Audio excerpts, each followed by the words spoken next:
பாருங்கள், இது பேர் வந்து தும்பப்பூ.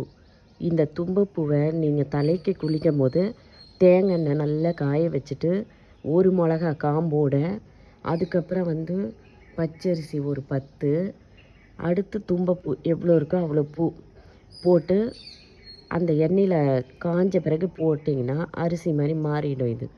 அப்புறம் எண்ணெய் வந்து ஆறின பிறகு அதை வடிச்சிட்டு தலைக்கு தேய்ச்சி குளிச்சிங்கன்னு வச்சுங்க, அவ்வளோ ஃப்ரெஷ்ஷாக இருக்கும், அவ்வளோ நல்லது உடம்புக்கு.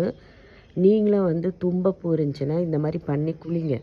எங்கள் வீட்டிலலாம் இன்னமும் அந்த மாதிரி வந்து நாங்கள் பண்ணிகிட்ருக்கோம். ஆனால் பிள்ளையாருக்கு ரொம்ப உகந்த பூ, பூஜைக்கு வந்து ரொம்ப உகந்த பூ இந்த தும்பப்பூ. நான் வந்து மண்டே பிள்ளையாருக்கு பூஜை பண்ணும்போது இந்த தும்பப்பூ யூஸ் பண்ணுவேன். அதே மாதிரி தலை குளிக்கும்போது இதை எண்ணெயில் போட்டு காய வச்சு ஆற வச்சு தலை குளிப்பேன். அதனால தான் இதை நான் வீட்டிலேயே வளர்த்து வச்சுருக்கேன். நீங்களும் தும்பப்பூ கிடைச்சா விடவே விடாதீங்க. தலைக்கு குளிக்கும்போது யூஸ் பண்ணுங்கள், பிள்ளையாருக்கு பூஜை பண்ணும்போது யூஸ் பண்ணுங்கள்.